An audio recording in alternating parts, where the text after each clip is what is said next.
चलिए दोस्तों, आज मैं आपको नॉर्मन्स के बारे में बताना चाहूँगा। ये जो नॉर्मन्स है, अगर मैं आपको ब्रिटेन के इतिहास के बारे में बताऊँ तो अभी हम 1000 AD के सामने हैं। तो ब्रिटेन में इस समय एंग्लो सैक्सन डायनेस्टी थी और ब्रिटेन के इतिहास में नॉर्मन का जो आक्रमण है वो काफ़ी महत्वपूर्ण है, तो उसी को आज हम पढ़ेंगे। तो नॉर्मन्स क्या होते हैं, पहले मैं आपको बता देता हूँ। ये जो नॉर्मन्स लोग होते हैं ये वाइकिंग्स की कैटेगरी में आते हैं। ये जो वाइकिंग्स लोग हैं, स्कैंडिनेविया देश है, यहाँ पर डेनमार्क, नॉर्वे, तो वहाँ से ये लोग आए थे और ये इंग्लैंड में गए थे, कुछ लोग कुछ फ्रांस में गए थे। तो इस तरह से इन्होंने यूरोप के कई इलाकों में कब्जा कर लिया था। तो अब की हम नॉर्मन्स की बात करें तो नॉर्मन्स यहाँ पर एक फ्रांस का एरिया है, नॉर्मंडी। नॉर्मंडी का इलाका है ये। इसकी जो दूरी है नॉर्मंडी की ब्रिटेन से वो काफ़ी आसपास है, ये ज़्यादा दूरी नहीं है। तो यहाँ पर इंग्लिश चैनल इस क्षेत्र को कहा जाता है। दोनों को जो आपस में डिवाइड करता है, ये पानी का जो क्षेत्र है, इसको इंग्लिश इंग्लिश चैनल कहा जाता है। तो यहाँ पर क्या है, हमको ये समझना पड़ेगा कि ये जो नॉर्मन्स लोग हैं ये नॉर्मंडी में रहते थे, और ये नॉर्मंडी में जो शासन करता था उसे हम क्या कहते थे, ड्यूक ऑफ नॉर्मंडी, ये शासन करता था। और ये क्या था, नॉर्मन्स था, ये नॉर्मन्स। अच्छा, हम इतना समझ गए। अब मैं आपको एक चीज़ बता देता हूँ। ये जो ड्यूक था ये एक वैसल स्टेट था ये, क्योंकि फ्रांस का अपना एक राजा था, किंग था फ्रांस का। तो ये वैसल था, ये ड्यूक किसका वैसल था, किंग का वैसल था। तो उसे किंग की बात माननी पड़ती थी हर समय। जब किंग को उसकी सहायता की ज़रूरत रहती थी तो ये ड्यूक को उसकी किंग को सहायता करने के लिए भेजना, अपने सेना को भेजना पड़ता था। तो इस तरह से जो ड्यूक था वो अपने आप में एक छोटा सा, इसे हम ड्यूक कह सकते हैं, छोटा सा क्षेत्र था नॉर्मंडी का। तो नॉर्मंडी में जो शासन करता था वो ड्यूक ऑफ नॉर्मंडी उसको कहते थे। और यहाँ पर हम देख लेते हैं इंग्लैंड में, जैसे मैंने अभी आपको कहा, ये एंग्लो सैक्सन यहाँ पर डायनेस्टी थी, एंग्लो सैक्सन्स, जो कि लगभग 5वीं शताब्दी से 5वीं से 11वीं शताब्दी तक इनका शासन था इंग्लैंड में, एंग्लो सैक्सन जिनको कहते हैं। अब यहाँ पर क्या चीज़ हुई, हमको यहाँ पर ये समझना पड़ेगा कि नॉर्मन्स ने ब्रिटेन में अटैक किया, और ब्रिटेन में कैसे अटैक हुआ, क्या क्या लड़ाई हुई, वो हम इस वीडियो में देखेंगे। पहले हम देख लेते हैं कि बैकग्राउंड देख लेते हैं थोड़ा। 1016 की बात है, जब डेनमार्क का राजा, डेनमार्क इधर के इलाके में पड़ता है कहीं पर, यहाँ के राजा ने इंग्लैंड का राज्य को सीज कर लिया था, यानी उस अपने कब्जे में ले लिया था। और कब्जे में क्यों लिया था, क्योंकि जो इंग्लैंड में उस समय राजा थे, तो आपस में लड़ाई चल रही थी यहाँ पर, राजा की जो उसके नोबल्स के साथ लड़ाई चल रही थी, और साथ में जो राजा का बेटा था वो भी लड़ाई में शामिल हो रखा था। तो यहाँ पर अभी सिविल वार की स्थिति बनी हुई थी। तो सिविल वार का फ़ायदा उठा के जो ये डेनमार्क का राजा था वो उसने इंग्लैंड में आक्रमण किया और यहाँ पर उसने जीत हासिल कर दी। अब हुआ ये कि जो सिविल वार में जिन लोगों ने डेनमार्क का राजा कनट का साथ दिया, तो कनट ने उनके साथ विश्वासघात किया। और जब वो जीत गया था तो उसने उन लोगों को, कोई उनको ना तो उसने पोजीशन दी ना कुछ दिया, बल्कि कई लोगों को उसने मौत के घाट उतार दिया। जैसे कि एक व्यक्ति था एड्रिक, ये किस इसको ट्रेटर के नाम से भी जाना जाते हैं, क्योंकि इसने इसके साथ मिल गया था, डेनमार्क के राजा के साथ मिल गया था, और इसने अपने देश के खिलाफ इसने बगावत कर दी थी, विश्वासघात कर लिया था इसने। तो इसलिए इसको ट्रेटर कहा जाता है। तो डेनमार्क के राजा के साथ जब मिल के इसने अपने देश के साथ बगावत की थी, तो क्या इसको लगा था कि डेनमार्क के राजा का जब यहाँ पर शासन आ जाएगा तो जो ये एड्रिक है उसकी पावर भी बढ़ जाएगी, लेकिन ऐसा नहीं हुआ और डेनमार्क के राजा ने एड्रिक की हत्या कर दी। इसके अलावा जो पहले के राजा थे उनकी भी हत्या हो गई थी, उनके परिवार वालों की भी हत्या हो गई थी। केवल एक व्यक्ति था जो राजशाही में, एक व्यक्ति अपनी जान बचाने में कामयाब हो पाया, बाकी ज़्यादातर लोग मारे गए थे। अच्छा, बात की जाए यहाँ पर, तो वो व्यक्ति कौन था जो अपनी जान बचाने में कामयाब हो पाया, उसका नाम है एडवर्ड। एडवर्ड नाम है उसका। और वो एडवर्ड किसका बेटा था, वो उसका बेटा था, वो यहाँ पर लिखा है उसका नाम, जो राजा था किंग एथेरिड, किंग एथेरिड किंग एथरीड जो एंग्लो सैक्सन का राजा था, किंग एथरीड का बेटा एडवर्ड था। जब डेनमार्क के राजा ने किंग एथरीड की हत्या कर दी थी, तो ये जो एडवर्ड है वो अपनी जान बचा के वो यहाँ भाग गया, नॉर्मंडी के इलाके में भाग गया वो। अच्छा, क्यों भागा नॉर्मंडी के इलाके में? क्योंकि यहाँ पर नॉर्मंडी के इलाके में वो जो ड्यूक ऑफ नॉर्मन था वो इसका रिश्तेदार था। और रिश्तेदार कैसे था? वो रिश्तेदार ऐसा था कि जो इस समय ड्यूक ऑफ नॉर्मन, उसका नाम रुडोल्फ था, शायद से रुडोल्फ था वो। तो रुडोल्फ ने अपनी बहन की शादी किंग एथेल्रेड से कर रखी थी। तो इसी वजह से ये रिश्ता हो गया, इनके बीच में रिश्ता बना हुआ था। तो ये अपने कह सकते हैं कि मामा के घर गया ये जो किंग एडवर्ड है वो किसके घर गया, वो किसके इलाके में चले गया, अपने मामा के इलाके में गया। अपनी जान बचा के वो अपने मामा के इलाके में चले गया। अच्छा, वो अपने मामा के इलाके में गया तो वो यहाँ पर चले गया, नॉर्मंडी में रहा वो कई सालों तक। और साथ में जो ये डेनमार्क का राजा है जिसने यहाँ पर कब्जा कर लिया था, उसने क्या किया, उसको पता था ये जो नॉर्मंडी का ये जो ड्यूक है, हो सकता है कि वो अटैक कर ले इंग्लैंड में। तो उसने क्या किया, जो इस ड्यूक ऑफ नॉर्मंडी की जो बहन है जिसका शादी किंग एथेल्रेड से हो रखी थी, उसने उस लड़की, उस महिला से उसने शादी कर ली डेनमार्क के राजा ने। यानी किंग एथेल्रेड की पत्नी से ही डेनमार्क के राजा ने शादी कर ली। उससे क्या हुआ कि ये जो ड्यूक ऑफ नॉर्मंडी है, जाहिर सी बात है वो अपनी बहन के पति की तो हत्या नहीं करेगा, वो उसके ऊपर लड़ाई भी नहीं करेगा। तो इसी वजह से उसने स्ट्रेटेजिक वजहों से ही जो डेनमार्क का राजा था उसने ड्यूक ऑफ नॉर्मंडी की बहन से शादी कर ली थी। और वो उस महिला की पहले भी शादी हुई थी, किसके साथ, किंग एथेल्रेड के साथ। तो उसने किंग एथेल्रेड की विधवा के साथ डेनमार्क के राजा ने शादी कर ली थी। अब यहाँ तक ठीक है, इतना समझ गए हम। अब क्या है कि लगभग 30 साल तक यहाँ पर ये जो एडवर्ड था जो कि एंग्लो सैक्सन डायनेस्टी से आता है, वो यहाँ पर ही रहा, नॉर्मंडी में रहा हो। एक समय आया जब जो डेनमार्क का राजा था उसकी सत्ता कमज़ोर होने लग गई और उसके जो सक्सेसर थे वो ज़्यादा मजबूत नहीं थे। तो इसके इसके पास मौका मिल गया,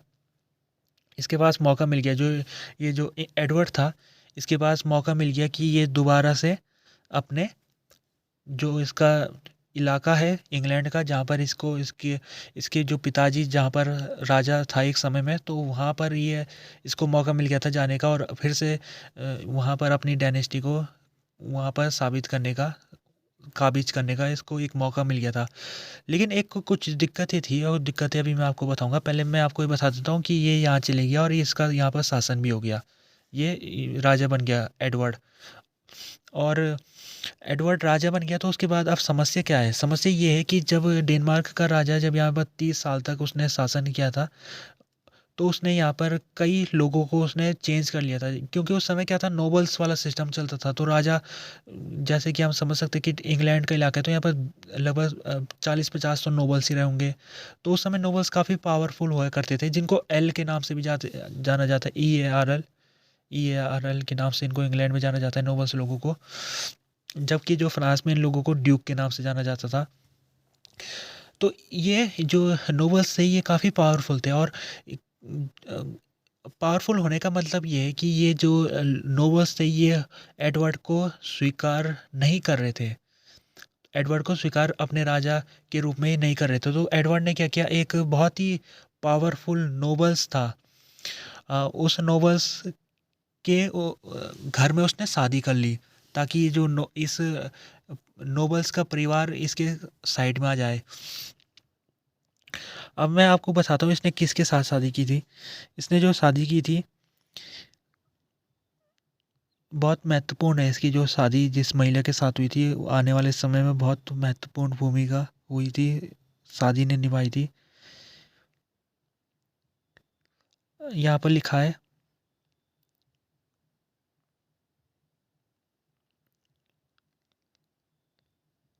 ये है गोदियन गोडवाइन। ये एक नोबल्स की फैमिली थी, गोडवाइन नोबल्स की फैमिली थी जो कि इसका विरोध कर रही थी एडवर्ड का। तो एडवर्ड ने क्या किया, गोडवाइन के घर में किसी महिला से उसने शादी कर ली, ताकि इन इसको अपने अपने साथ लाया जाए। गॉडवाइन। और किस महिला से शादी की उसने? वो महिला का नाम भी दे रखा, एमा। महिला का नाम था एमा। एमा से शादी कर ली उसने। और एमा से शादी उसने केवल इसलिए की ताकि वो राजा के रूप में स्वीकार अपने आप को करा सके वो। तभी उसने एमा के साथ शादी की थी, बाकी उसको एमा कोई पसंद नहीं थी। और उसने एमा के साथ कभी भी उसने शारीरिक संबंध भी एमा के साथ उसने कभी नहीं बनाया। तो क्या है कि ये जो एडवर्ड था, इसका बच्चा भी नहीं हो पाया। तो ये बहुत बड़ी दिक्कत है। अब बच्चा नहीं है तो फिर क्या होगा, फिर इसके बाद कौन राजा बनेगा, उसकी अलग समस्या है। तो अब हमको देखना ये पड़ेगा कि क्या हुआ आगे। तो अब हम देख लेते हैं यहाँ पर चीज़। अभी हमको यहाँ पर, यहाँ तक हम पहुँच गए कि यहाँ पर एडवर्ड राजा बना हुआ है। अभी हम यहाँ पर देख लेते हैं यहाँ पर क्या चला था नॉर्मन्स के इलाके में। तो यहाँ पर जो रिचार्ड टू था, जब ये एडवर्ड भाग के यहाँ पर आया था तो उस समय राजा नहीं, ड्यूक इस समय रिचर्ड था। रिचर्ड सेकंड नाम से एक ड्यूक था। उसके बाद उसका बेटा था, वो भी कुछ साल रहा, वो फिर ख़त्म हो गया। फिर एक और आया, उसका नाम था विलियम। ये जो विलियम था, ये बहुत महत्वपूर्ण व्यक्ति है। तो ये जो विलियम है, ये यहाँ का ड्यूक था। और जब ये विलियम ड्यूक बना तो केवल इसकी उम्र 8 साल की थी। 8 साल की उम्र में ही ये ड्यूक बन गया था। और शुरुआती समय भी इसके लिए काफ़ी कठिन भरे रहते, सिविल वार चलता रहा यहाँ पर, लेकिन आखिरकार ये इसने अपनी इस स्थिति को मजबूत बना लिया था। अब हमने देख लिया कि यहाँ पर विलियम नाम से एक ड्यूक था और यहाँ पर एडवर्ड नाम से एक इंग्लैंड का राजा था। अब यहाँ पर हुआ ये कि पहले हमको देखना है कि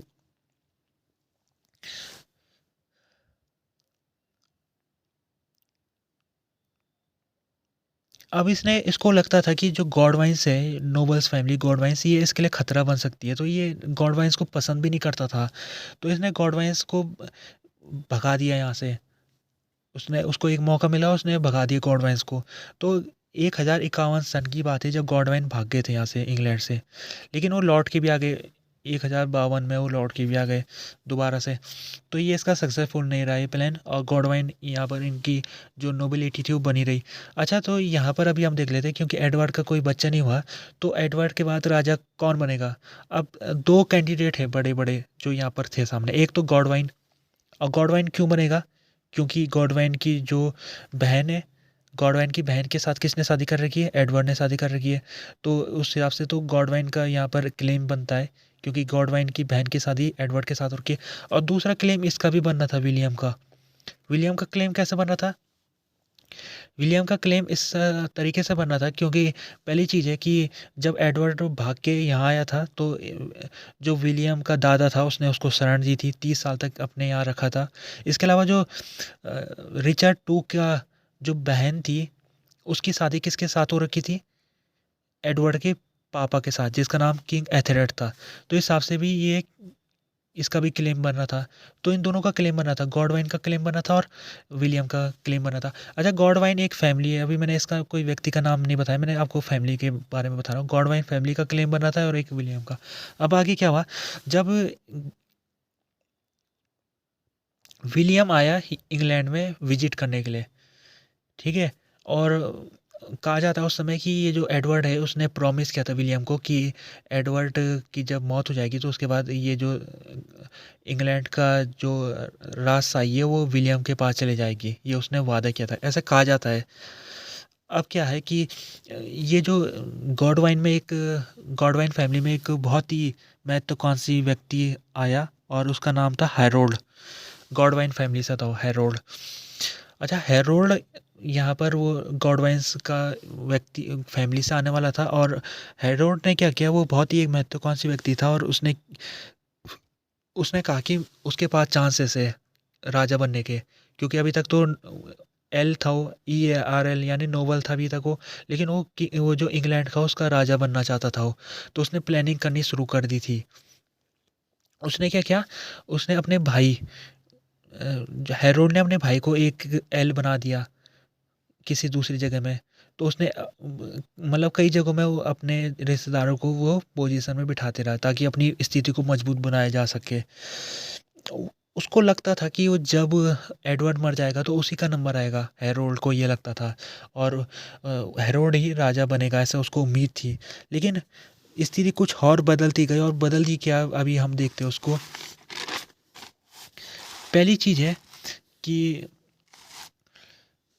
यहाँ पर हेरोल्ड वो गया, वो यहाँ जाना चाह रहा था। अब क्यों जाना चाह रहा था वो वो पहुँचा यहाँ पर, नॉर्मंडी में पहुँच गया, जो ये फ्रांस का इलाका है। नहीं, ये फ्रांस का इलाका है, यहाँ पर देख लीजिए क्योंकि करीब है ना, या इंग्लिश चैनल जाता है।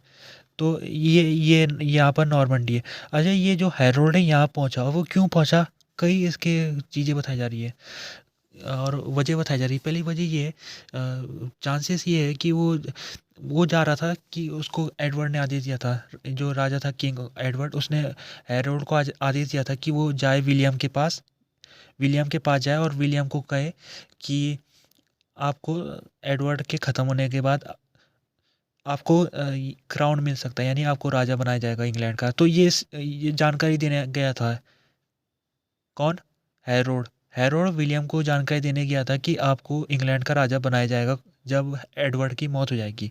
लेकिन ये गलत है, इसको हम अभी मैं बताऊंगा क्यों है ये गलत है। मतलब ये इस वजह से तो नहीं गया था वो। जाहिर सी बात है, जैसे मैंने अभी आपको कहा था कि हैरोल्ड खुद ही राजा बनना चाहता था, तो क्यों जाएगा वो विलियम के पास। तो ये कोई सही नहीं है, ये जो इतिहासकार जो ये चीज़ बोलते हैं। अच्छा, दूसरा कारण ये बताया जाता है कि हाँ, जो हैरोल्ड था उसका भाई वो विलियम के कब्जे में था, तो अपने भाई को छुड़ाने के लिए वो विलियम के पास गया था, ताकि विलियम के साथ बातचीत करके वो अपने भाई को छुड़ा ले। ये वजह सही हो सकती है, ये ट्रू हो सकती है।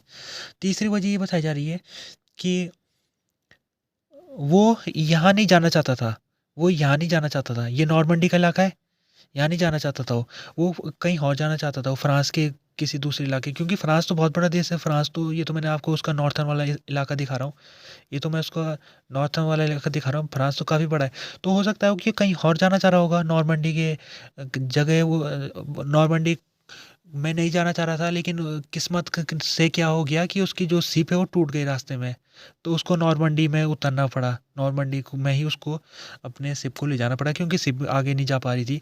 तो इस वजह से वो किस्मत से पहुंच गया यहाँ वो नॉर्मंडी में, ये भी वजह हो सकती है। अच्छा, अब मैं आपको बताता हूँ कि ये 3 वजह है, इनमें से 2 वजह ठीक है, पहली वजह तो गलत है, वो मैंने आपको क्लियर कर दिया, क्योंकि वो खुद राजा बनना चाहता था, तो कभी भी वो विलियम के पास नहीं जाएगा वो। अच्छा, जब वो यहाँ पहुँच गया तो बहुत महत्वपूर्ण उसकी विजिट साबित हुई, क्योंकि जब वो यहाँ पर पहुँचा, हेरोल्ड जैसे ही नॉर्मंडी में पहुँचा, तो नॉर्मंडी का जो एक ऑफिसर था उसने उसको गिरफ्तार कर दिया, हेरोल्ड को, और उसको विलियम के सामने पेश किया गया। जब वो विलियम के सामने पेश हुआ हैरोल्ड, तो विलियम को पता था कि जो हैरोल्ड है उसका एक कंपटीशन में है, और हैरोल्ड उसकी कंपटीशन में राजा बनने के, क्योंकि विलियम और हैरोल्ड के बीच ही कंपटीशन था, इन दोनों में से किसी को बनना था। तो विलियम को एक चीज़ पता था कि वो क्या करना चाह रहा था हैरोल्ड को, वो चाहता था कि हैरोल्ड को बताया जाए कि विलियम कितना पावरफुल है, ताकि हैरोल्ड खुद ही पीछे हट जाए। तो विलियम उसको अपने साथ लड़ाई में ले गया, लड़ाई में ले गया अपने साथ एक जगह में। वो लड़ाई लड़ रहा था ब्रिटेनी ब्रिटेनी में, ड्यूक ऑफ ब्रिटेनी के खिलाफ उसने लड़ाई लड़ी थी। और जो विलियम है वो अपने साथ हैरोल्ड को ले गया, ताकि वो दिखा सके कि जो नॉर्मन है वो कितने पावरफुल लोग होते हैं। लेकिन उसको विलियम को ये भारी पड़ गया, और लड़ाई में क्या है कि विलियम की सेना को हार का सामना करना पड़ा। तो हैरोल्ड को पता लग गया कि विलियम इतना पावरफुल है नहीं, और ऊपर से ये भी बताया जा रहा है कि हैरोल्ड ने विलियम की मदद की थी कई जगह में। जैसे हैरोल्ड अगर विलियम से कंपैरिजन में वो ज़्यादा स्ट्रैटेजिक तेज व्यक्ति था, वो काफ़ी स्मार्ट व्यक्ति था हैरोल्ड। तो जो विलियम उसको अपनी पावर दिखाना चाहता था, तो विलियम को उल्टा पड़ गया, और उसने अपनी कमजोरी दिखा दी हैरोल्ड को। अच्छा, यहाँ पर एक और चीज़ ये हो गई कि हैरोल्ड ने, उसने कहा जाता है कि उसने शपथ ली है, उसने हैरोल्ड ने, अब वो शपथ विलियम से ली है उसने, विलियम ने उससे शपथ लाई। और अब क्या शपथ ली उसने, बहुत महत्वपूर्ण है शपथ। ये शपथ किसने ली थी, हैरोल्ड ने ली थी, और किसके सामने ली थी, विलियम के सामने ली थी। शपथ में क्या था, पहली चीज़ उसने ये कहा, उसने किसकी शपथ ली थी, फेल्टी की शपथ ली थी, FEALT है। इसका मतलब ये होता है कि कोई वैसल जो होता है वो अपने सुप्रीम से अगर कुछ उसका ओथ लेना चाहता है, तो उसी को हम ओथ ऑफ फेल्टी कहते हैं। यानी कि कोई छोटा राजा है, यानी मान लीजिए कोई ड्यूक है, तो क्या करता है, किससे लेता है, किंग से लेता है। यानी किंग उससे शपथ लेता है और कहता है कि जो आप हो, आप हमेशा मेरे मेरे आप क्या रहोगे, मेरी बात को मानोगे, और जो भी मैं आपको ऑर्डर दूंगा आपको मानना पड़ेगा। तो ड्यूक कहता है हाँ मैं तैयार हूँ और मैं शपथ लेता हूँ कि आप जो भी कहोगे, आप जो भी मेरे से सहायता मांगोगे मैं आपको करूँगा, है ना। तो ये जो है इस समय जो किसने ली थी शपथ, ये शपथ ली थी हेरोड ने। यानी छोटा कौन था, हेरोड, और किस बड़ा कौन था, विलियम। अब ये उसने शपथ ली। अब यहाँ पर भी ये सवाल उठते हैं, ये शपथ में 3 सवाल उठते हैं। पहली शपथ है कि कहाँ पर हुई थी ये शपथ? क्या ये राजमहल में शपथ ली गई थी कि ये लड़ाई कहीं पर जब चल रही थी तो वहाँ पर शपथ ली गई थी? ये भी क्लियर नहीं है। और दूसरा यहाँ पर ये है कि ये जो है ये कब ली गई थी शपथ? क्या ब्रिटेनी की लड़ाई से पहले ली गई थी? ये ब्रिटेनी की लड़ाई ख़त्म होने के बाद ली गई थी? और तीसरी सवाल यहाँ पर ये उठता है कि हैरोल्ड का आखिरकार क्या इंटेंशन था? वो उसका जब उसने विलियम के सामने जब उसने शपथ ली तो उसका इंटेंशन क्या था? क्या वो इंटेंशन उसका ये था कि वो विलियम की हर बात मानेगा? अगर विलियम कहेगा कि वो इंग्लैंड का राजा विलियम अपने आप को बनाना चाहेगा तो क्या हैरोल्ड ये चीज़ों को स्वीकार करेगा? ये भी अभी तक क्लियर नहीं हो पाया है। जबकि जो विलियम है उसने अपने दिमाग में उसने ये बिठा लिया था कि हेरोल्ड ने क्योंकि उसकी शपथ ले ली है तो अब हेरोल्ड उसी की बात मानेगा। और इसी का ये आगे चलते हुए जब हेरोल्ड ने यहाँ पर दगाबाजी की, उसने कहा नहीं मैं नहीं मानता हूँ इस शपथ को क्योंकि मैंने कुछ और मान के शपथ ली थी। तो उसने जब ये काम किया तो विलियम ने कहा इसने कि ये इसने हमारे साथ दगाबाजी कर ली है, इसने अपनी शपथ का तोड़ा है, शपथ के जो वचन है उसको इसने उल्लंघन किया है।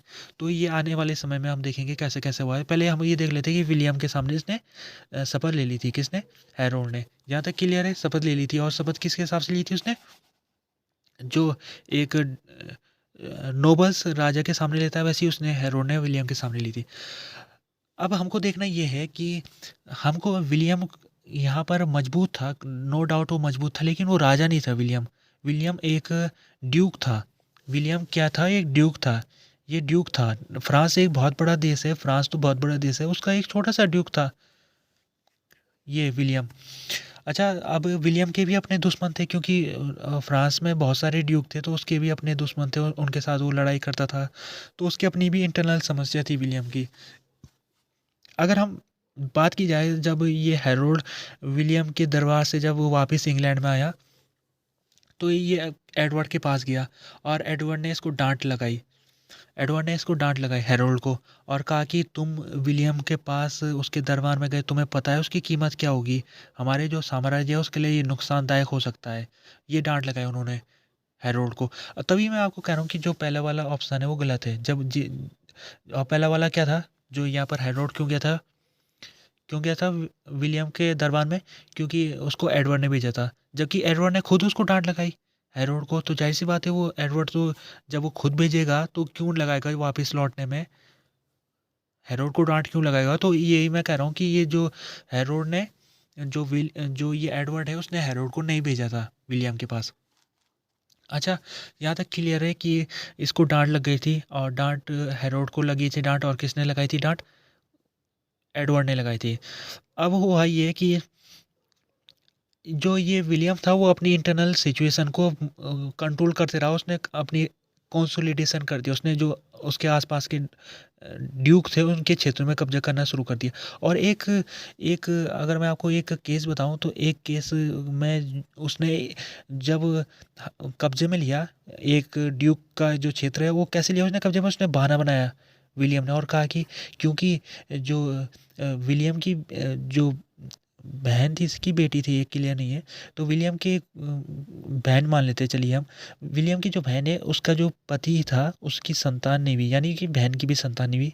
तो हिसाब से ये जो विलियम है उसने कहा कि अब इनकी संतान नहीं हुई तो रिश्तेदार कौन बचा, मैं बचा हूँ तो ये क्षेत्र अब मेरे पास आ जाएगा। तो उसने ऐसे एक सहारा लेके उसने एक क्षेत्र में कब्जा कर लिया था। तो इस तरह से अपनी स्थिति को मजबूत बनाते रहो। अब बात आती है कि एक और चीज़ हो गई यहाँ पर, और बात ये हो गई कि इंग्लैंड का ये एक इलाका पड़ता है यहाँ पर नॉर्थ के इलाके में, नॉर्थम्बरिया एक जगह है, नॉर्थम्बरिया हम यहाँ पर कह सकते हैं ये इलाके में। तो यहाँ का जो एल था उसके खिलाफ, वहाँ की एल के खिलाफ इस क्षेत्र की जनता ने विद्रोह कर दिया। और वो एल कौन था, एल वो हैरोल्ड का भाई था एल, और उसका नाम था तोस्तिक।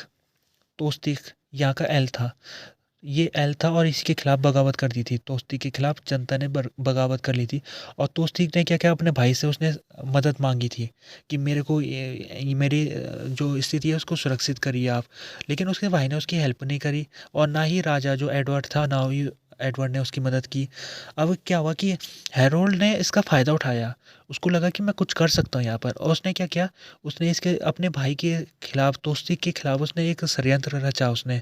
और उसने क्या किया, उसने एक एक और एल था, एल, एक एल उसकी फैमिली में बता देता हूँ आपको, लोफिक।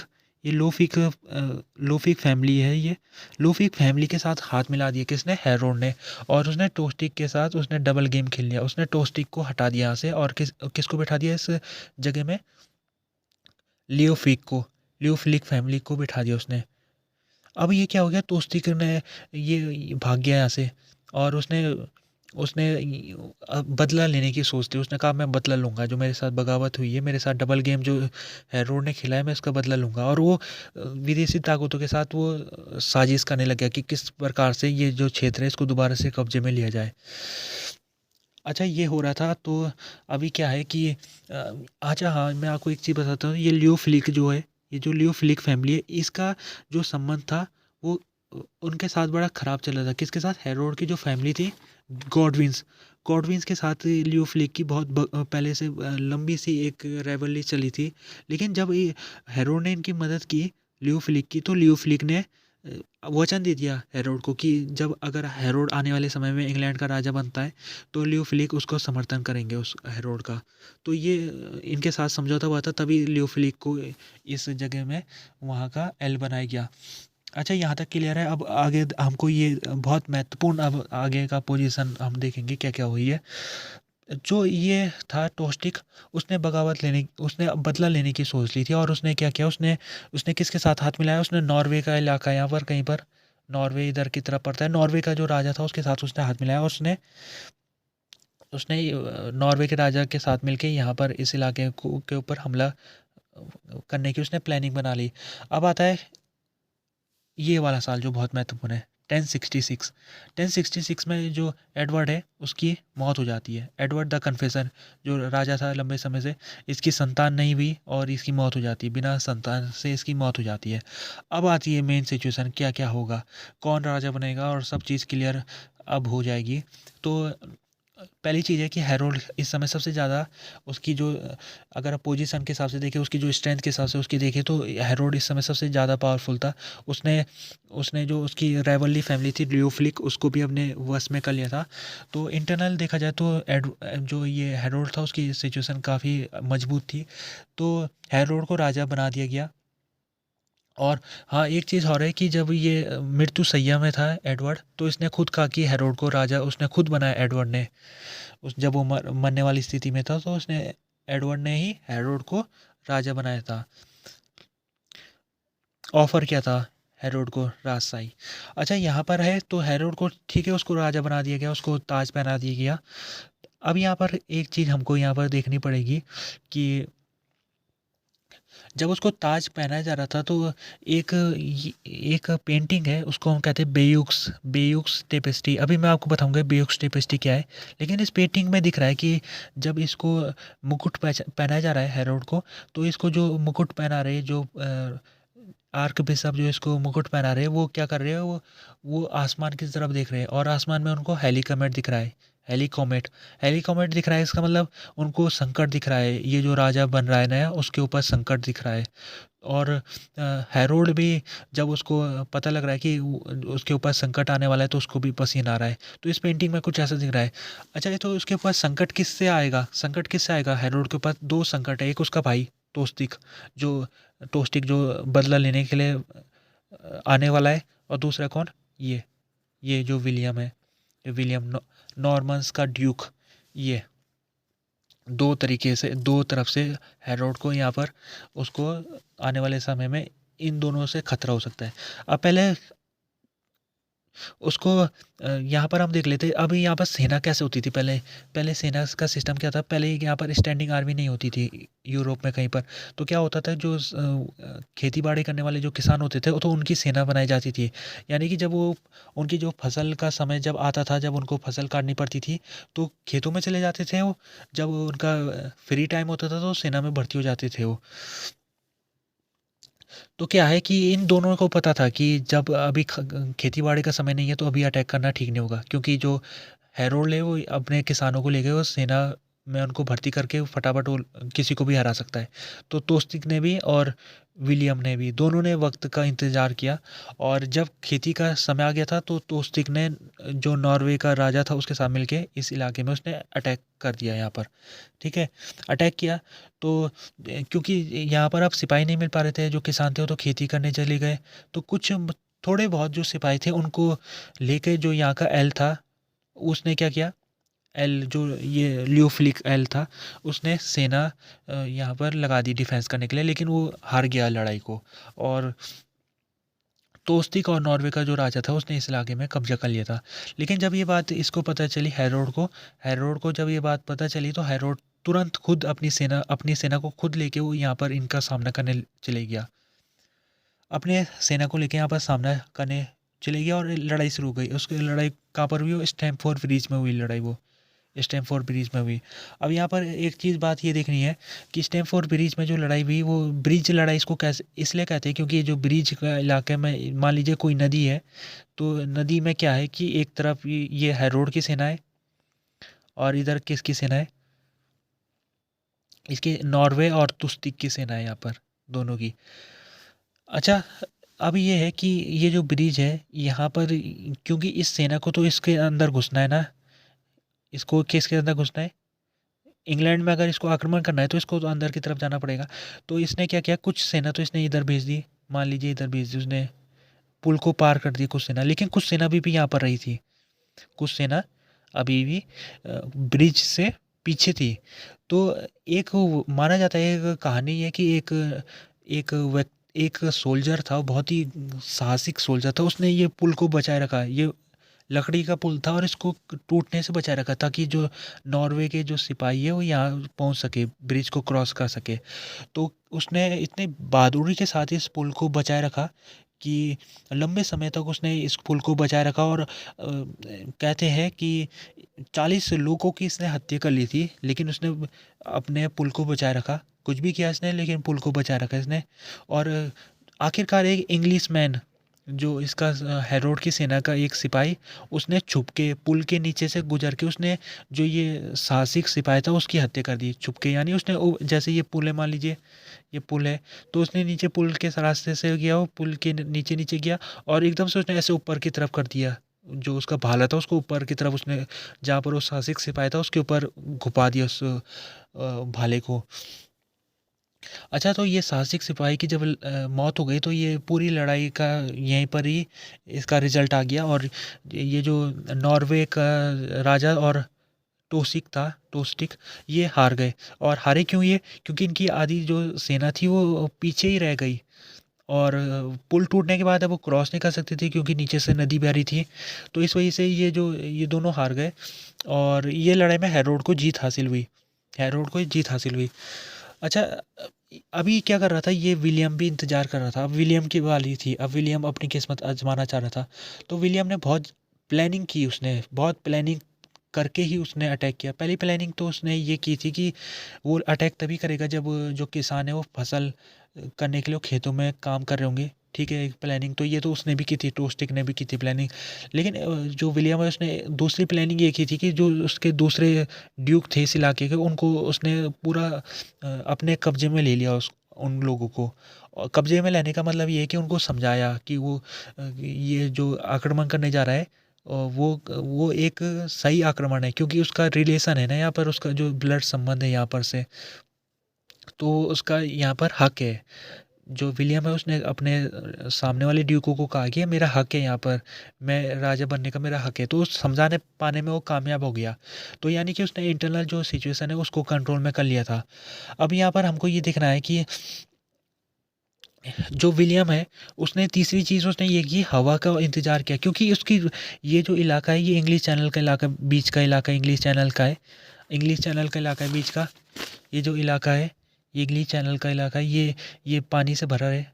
तो यहाँ पर अगर विलियम को सेना इस इलाके में भेजनी थी, इंग्लैंड के इलाके में, तो उसको किससे जाना था? नाव से जाना था। नाव के रास्ते से ही जा सकता, नाव के हेल्प से ही वो यहाँ पर जा सकता था। तो उसने विंड का भी बहुत बड़ी भूमिका होती है, क्योंकि विंड ब्लो जब करती है तो उसकी डायरेक्शन होती है, तो डायरेक्शन के हिसाब से उसने इंतजार किया कि कब विंड उसके हिसाब से ब्लो करेगी, जिस हिसाब से वो आसानी से पहुंच जाए यहाँ पर। तो 700 सिपों को लेके वो निकल पड़ा इंग्लैंड की तरफ। वो 700 सिपों को लेकर और लगभग 15,000 से 20,000 सिपाहियों को लेके वो निकल पड़ा यहाँ पर इस इलाके में। और ये कौन सा इलाका था जहाँ पर उसने लैंडिंग की? वो इलाका था पेवेंसी लैंडिंग। ये पेवेंसी लैंडिंग इसको कहते हैं, क्योंकि ये इलाका क्या है, पेवेंसी इलाका कहते हैं इसको। तो यहाँ पर उसने लैंडिंग की। अच्छा, यहाँ पर जब उसने लैंडिंग की तो उसने क्या किया, यहाँ पर के जो गांव थे उनको लूटना शुरू कर दिया। और लूटना क्यों शुरू किया? ताकि जो हैरोल्ड है वो इनको बचाने के लिए आए खुद ही, क्योंकि हैरोल्ड तो अभी यहाँ पर था, क्योंकि यहाँ पर लड़ाई उसने लड़ी थी दोस्ती के खिलाफ। तो यहाँ पर था हैरोल्ड। तो जब उसको पता लगा कि यहाँ पर से भी अटैक हो गया है, विलियम ने अटैक कर दिया, तो तुरंत वो यहाँ पर आ गया उसका सामना करने के लिए। विलियम का सामना करने के लिए वो यहाँ पर भी पहुँच गया। अच्छा, मैं आपको एक चीज़ बताता हूँ, हेरोड एक बहुत ही साहसिक व्यक्ति है। हेरोड एक बहुत ही उसको हम कह सकते हैं मिलिट्री जीनियस व्यक्ति हो। बहुत ही उसने यहाँ से लेकर वो जब पहुँचा यहाँ तक तो 5 दिनों के अंदर ही वो पहुँच गया। नॉन स्टॉप वो चलता रहा। तो बहुत ही ये हेरोड की तारीफ़ अगर हम कर सकते हैं, क्योंकि ये इसने आगे हेरोड के साथ क्या हुआ वो तो बात की बात है, लेकिन हेरोड अपने आप में एक बहुत बड़ा मिलिट्री जीनियस था। अच्छा, जब यहाँ पर पहुँच गया हेरोड और अब यहाँ पर इन दोनों की लड़ाई शुरू हो गई, और इसी लड़ाई को हम क्या कहते हैं? Battle of Hasting. Battle of Hasting कहते हैं इसे। और हेस्टिंग इलाके में लड़ाई हुई थी, किसके बीच हुई थी? विलियम और हेरोड के बीच में। विलियम और हेरोड के बीच में ये लड़ाई हुई थी, बैटल ऑफ हेस्टिंग। अब यहाँ पर हमको एक चीज़ है, 14 अक्टूबर 1067 में ये लड़ाई हुई थी। अच्छा, अब मैं आपको एक चीज़ बताता हूँ कि जैसे मैंने आपको कहा है कि इसके पास 15 से 20 हज़ार सैनिक थे। किसके पास? विलियम के पास 15 से 20 हज़ार सैनिक थे, जबकि हेरोड के पास केवल 5,000 सैनिक थे। 5,000 सैनिक थे। तो हेरोड को डिफेंसिव लड़ाई लड़नी पड़ी यहाँ पर। वो अटैक नहीं कर सकता था, क्योंकि उसके पास इतने सिपाही नहीं थे, तो डिफेंसिव लड़ाई उसने लड़ी। और यहाँ पर मैं आपको ये तकनीक बताता हूँ, शील्ड वार कहते हैं तकनीक को। ये जो तकनीक है शील्ड वार की तकनीक कहते हैं। डिफेंसिव तकनीक होती है शील्ड वार, जिसको यहाँ पर अपनाया गया। अब ये शील्ड वार क्या चीज़ हुई, मैं आपको बता देता हूँ शील्ड वार क्या चीज़ हुई। शील्ड वार एक मान लीजिए ये डिफेंसिव वाली, ये हेरोड के सिपाही है, ये हेरोड के सिपाही है, ठीक है। अब देखिए, दो तरीके से सिपाही लगा सकते हैं। ये तो आप ऐसे लगा दीजिए, ये फिर आप ऐसे करके लगा दीजिए। ये कौन सा बढ़िया तरीका है डिफेंस के हिसाब से देखा जाए तो? अच्छा, यहाँ पर से अटैक हो रहा है, ठीक है। ये अटैक करने वाले लोग आ रहे हैं, एक यहाँ से आ रहा है, यहाँ से आ रहा है, यहाँ से आ रहा है, यहाँ से आ रहा है, यहाँ से आ रहा है, यहाँ से आ रहा है, यहाँ से आ रहा है, यहाँ पर भी ऐसे ही आ रहे हैं, यहाँ से आ रहा है, यहाँ से आ रहा है, यहाँ से आ रहा है, यहाँ से आ रहा है। अब मैं आपको बता देता हूँ कि अगर किसी को डिफेंसिव लड़ाई लड़नी है तो बढ़िया तरीका ये है, ये तरीका है, और इसी को ही हम शील्ड वार कहते हैं। ये शील्ड वार की जो तकनीक है वो मिडीवियल यूरोप और एंशिएंट यूरोप में इस तकनीक से लड़ाई लड़ी जाती थी।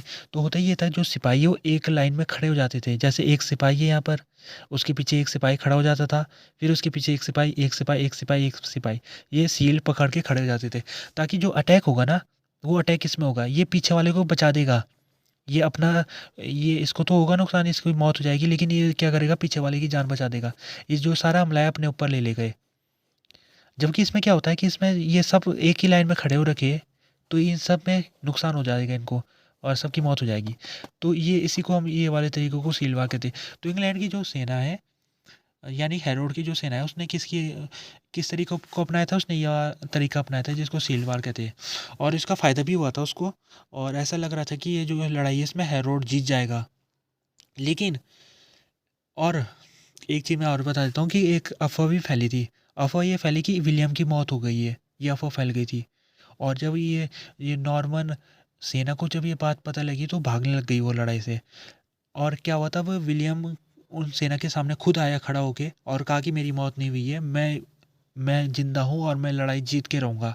तो ये जो भाग रहे थे नॉर्मन सेना, इनको फिर से जोश आ गया, इनका जो कॉन्फिडेंस है फिर से लौट आया और ये फिर से ये आ गए वापस अटैक करने। आखिरकार ये जो इनका डिफेंस है टूट गया। एक ना एक समय तो डिफेंस को टूटना ही था, ये तो टूट गया। ये जो हैरोल्ड की सेना की डिफेंस है, यानी कि जो इंग्लैंड सेना का जो डिफेंस है वो टूट गया और विलियम ने आखिरकार ये हैरोल्ड की सेना को हरा दिया। ये बैटल ऑफ हेस्टिंग में विलियम ने हैरोल्ड को हटा दिया और जो हैरोल्ड के दो भाई थे उनकी मौत हो गई और हैरोल्ड की भी मौत हो गई थी।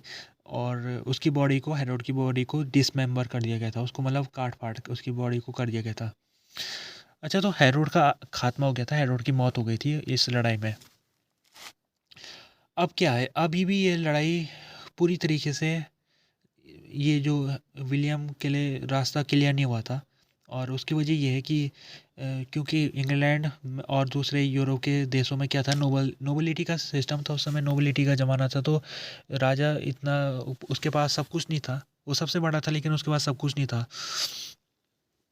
अब क्या हुआ, जो विलियम था उसने इस इलाके, हेस्टिंग के इलाके में जब जीत हासिल कर दी तो वो लंदन की तरफ चलने लग गया, यॉर्क की तरफ चले जाने लग गया। तो वहाँ पर भी उसका कुछ जो एल थे, एलओ ने उनका उसका विरोध किया कई जगह में। कईयों को हरा दिया विलियम ने, कईयों के साथ कॉम्प्रोमाइज़ कर दिया, जैसे कि कुछ एलओ के साथ उसने कॉम्प्रोमाइज़ किया और कहा कि मैं तुम्हारी जो पोजीशन पहले वाली है तो उसको मैं बरकरार रखूँगा तुम्हारे साथ। तो कुछ लोगों ने उसके साथ कॉम्प्रोमाइज़ कर दिया और आखिरकार जो विलियम है उसने पूरे ये जो इलाका है इंग्लैंड का, उसमें उसने अपना जो शासन कर दिया, यानी कि सब जगह में जो लोग थे इधर एल लोग, वो उसको राजा मानने के लिए तैयार हो गए। तो अब क्या है, ठीक है, यहाँ तक हो गया। अब ये राजा बन गया था और इसकी शपथ ग्रहण समारोह भी हो गया था। और यहाँ पर ख़ास बात ये है कि इसने भी उसी जगह शपथ ली जहाँ पर हैरोल्ड ने शपथ ली थी, क्योंकि ये दिखाना चाहता था ना, ये दिखाना चाहता था कि मैं एक लेजिटिमेट कैंडिडेट हूँ, मैं एक लेजिटिमेट कैंडिडेट हूँ। उस समय उस ज़माने में लेजिटिमेसी के ऊपर काफ़ी ध्यान दिया जाता था, यानी कि कोई भी राजा अगर बनना चाहता है तो उसको अपने ब्लड रिलेशन दिखाना पड़ता था कि हाँ, मैं उसका वाकई में इस देश का या इस राज्य का राजा बनने लायक हूँ और मेरा ब्लड रिलेशन है। तो इसने ब्लड रिलेशन दिखाने के लिए इसने क्या किया, उसी जगह में वेस्टमिंस्टर एबे, वहाँ पर ही उसने शपथ ली। तो इसके तहत अभी हमने देख लिया कि किस प्रकार से ये यहाँ पर इंग्लैंड में नॉर्मन्स लोगों का यहाँ पर शासन हो गया था। इसके बहुत ज़्यादा कॉन्सिक्वेंसेस आने वाले समय में हुए और उसको हम देखेंगे क्या क्या कॉन्सिक्वेंसेस हुए। लेकिन फ़िलहाल हमने आज का जो हमारा टॉपिक था वो यही था कि किस प्रकार से जो जो नॉर्मन्स लोग थे, जो एक छोटे से इलाके से निकले हुए थे। ये जो नॉर्मंडी का कितना छोटा सा इलाका है, ये नॉर्मंडी से निकले हुए थे और इन्होंने जो विलियम के दौरान इन्होंने पूरे इंग्लैंड के राजा बन गया था विलियम। अब आगे क्या क्या हुआ उसे अगली वीडियो में देखेंगे। फिलहाल वीडियो पसंद आए तो वीडियो को लाइक, कमेंट और चैनल सब्सक्राइब कीजिएगा। वीडियो देखने के लिए धन्यवाद।